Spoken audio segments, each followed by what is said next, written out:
आगरा की फतेहपुर सीकरी लोकसभा क्षेत्र के सांसद राजकुमार चाहर के द्वारा आज आगरा के एकलव्य स्पोर्ट स्टेडियम के अंदर सांसद स्पर्धा कार्यक्रम का आयोजन किया गया, जिसके समापन समारोह में मुख्य अतिथि के रूप में केंद्रीय खेल एवं सूचना प्रसारण राज्य मंत्री अनुराग ठाकुर आज आगरा पहुंचे और उन्होंने खेल स्पर्धा कार्यक्रम में शामिल सभी प्रतिभागियों को सम्मान पत्र देकर के सम्मानित किया। उनके साथ में आगरा से सांसद और केंद्रीय राज्य मंत्री एसपी सिंह बघेल, सांसद राजकुमार चाहर, विधायक हेमलता दिवाकर कुशवाहा, योगेंद्र उपाध्याय, पुरुषोत्तम खंडेलवाल सहित भारतीय जनता पार्टी के बड़े कार्यकर्ता मौजूद थे। इस दौरान उन्होंने संबोधित करते हुए कहा कि उत्तर प्रदेश के अंदर पहले की सरकार में दंगा होता था और भारतीय जनता पार्टी की सरकार में दंगल होता है। अनुराग ठाकुर यही नहीं रुके, उन्होंने आगरा की सबसे पुरानी मांग आगरा के अंदर एक बड़े खेल स्टेडियम के होने की भी बात कही। इस दौरान उन्होंने जनता से हाथ उठा करके इस बात का हामी भरवाई कि आगरा में खेल प्रेमियों के लिए एक बड़े मैदान की आवश्यकता है क्या। इस दौरान मीडिया से सभी उपस्थित खेल प्रेमियों के द्वारा उनके सामने एक बड़े खेल स्टेडियम की मांग रखी, जिसे उन्होंने कहा कि राज्य सरकार प्रस्ताव बनाकर के यदि उनके पास भेज दे तो वह आगरा के अंदर खिलाड़ियों को प्रोत्साहित करने और खेलों को निखारने के लिए एक बड़े खेल मैदान का आविष्कार कर सकते हैं, जिससे आगरा के खिलाड़ियों को एक नया मंच मिल जाएगा। इसके साथ ही वह विपक्ष के ऊपर भी हमलावर रहे और इसके साथ उन्होंने खिलाड़ियों की इस पुरानी मांग को भी पूरा करने का भरोसा आगरा के खिलाड़ियों को दिया। इस दौरान सभी जनप्रतिनिधियों के द्वारा अनुराग ठाकुर का जोशीला स्वागत किया गया। सभी जनप्रतिनिधियों ने उनका सम्मान किया और इसके बाद में अनुराग ठाकुर ने खेल स्पर्धा में शामिल सभी प्रतिभागियों को प्रतीक चिन्ह और प्रशस्ति पत्र देकर के सम्मानित भी किया। इस दौरान उन्होंने संबोधन में कहा कि कोई बड़ा खेल मैदान नहीं है, कोई बड़ा खेल कॉम्प्लेक्स नहीं है। क्या ऐसा है? कोई खेलों की बड़ी सुविधा चाहिए? ये छोटी सी सुविधा हुई इतनी बात से तो खेलों की बड़ी सुविधा चाहिए। अब तो मीडिया वालों ने भी हाथ खड़े कर दिए चाहिए। आपकी आवाज इन्होंने भी उठाई है। मैं राज्य की सरकार से भी कहूंगा कि भूमि का चयन करके प्रोजेक्ट रिपोर्ट बनाकर भेजें, ताकि हम आपके लोकप्रिय सांसद जी की, जिनको भारतीय जनता पार्टी ने पूरे देश का किसान मोर्चा का अध्यक्ष भी बनाया है और बड़ी जिम्मेदारी दी है, उन्होंने मांग सभी युवाओं के जिम्मे रखी है। एसपीएस बघेल जी जो मोदी सरकार में मंत्री, उन्होंने भी कहा है कि ये जरूर बनना चाहिए। तो मैं भी आज आप सबके बीच में कह रहा हूं, जैसे ही प्रोजेक्ट रिपोर्ट आती है हम इकट्ठे मिलकर प्रदेश के साथ मिलकर, केंद्र और प्रदेश मिलकर आपका एक बड़ा स्टेडियम यहां पर बनाएंगे, ताकि आगरा को खेलों में आगे बढ़ाया जा सके, युवा प्रतिभाशाली खिलाड़ियों को आगे बढ़ने का अवसर मिले।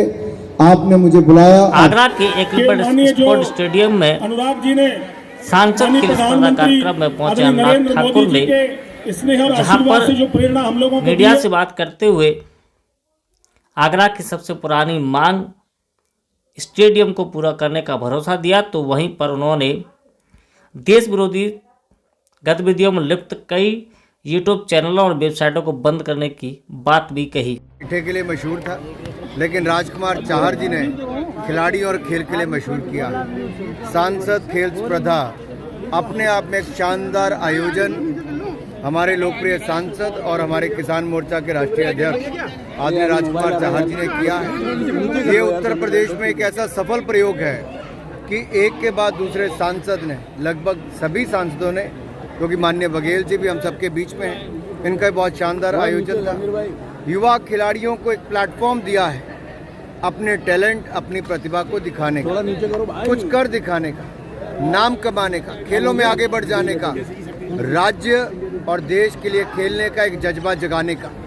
तो मैं कहना चाहता हूं, ऐसा अगर हर सांसद देश में करना शुरू करे तो हिंदुस्तान में खेलों को लेकर एक नया इकोसिस्टम खड़ा होगा। माननीय प्रधानमंत्री जी सीधे तौर पर ओलंपिक्स के खिलाड़ियों से बात करते हैं, पैरालंपियन से बात करते हैं और टोक्यो ओलंपिक्स में जाने से पहले बात की, आने के बाद सम्मानित किया, चाय पिलाई, उनको खेलों की सुविधाएं देने के लिए टॉप जैसी स्कीम लागू की, खेलो इंडिया जैसे प्रोग्राम, खेलो इंडिया यूथ गेम्स और यूनिवर्सिटी गेम्स का आयोजन करवाया। अपने आप में आधारभूत ढांचा पूरे देश भर में सुदृढ़ खेलों का करने का काम माननीय प्रधानमंत्री मोदी जी ने किया। लेकिन मोदी जी के साथ साथ उनके सांसद भी, भारतीय जनता पार्टी के सांसदों ने जो उत्तर प्रदेश में किया है वो काबिल तारीफ है। योगी आदित्यनाथ जी ने न केवल उत्तर प्रदेश के खिलाड़ियों को बल्कि देश भर के खिलाड़ियों को बुलाकर, जिन्होंने ओलंपिक्स और पैरालंपिक्स में मेडल जीते थे, उनको 31 करोड़ रुपया एक प्रोग्राम में, 45 करोड़ दूसरे में देकर सम्मानित किया। ये अपने आप में दिखता है कि उत्तर प्रदेश खेलों को आगे बढ़ाना चाहता है योगी जी के राज में।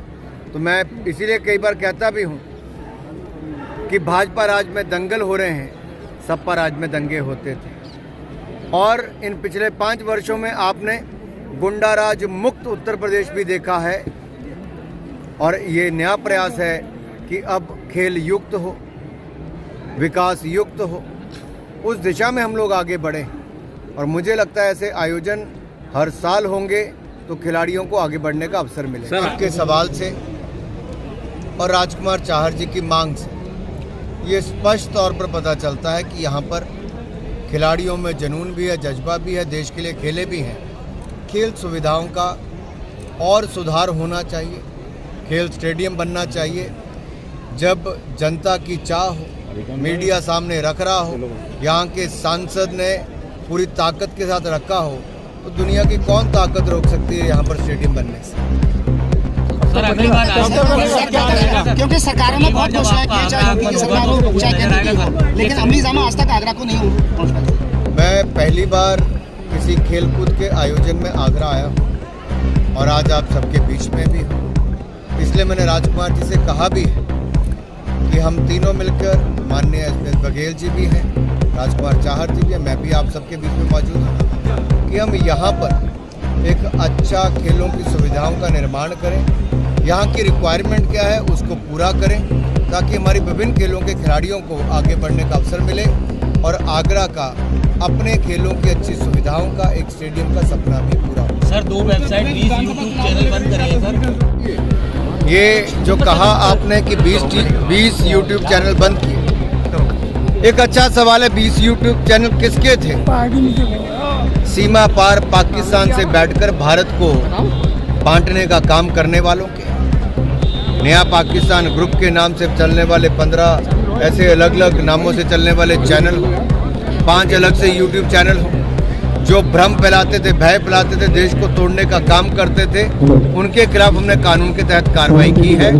और यही नहीं, 2 वेब पोर्टल भी हमने बंद किए हैं और भविष्य में भी जो देश को तोड़ने का काम कर रहा होगा, सीमा पार से कर रहा होगा या सीमा के अंदर कर रहा होगा, उसके खिलाफ कड़ी कार्रवाई कानून के तहत की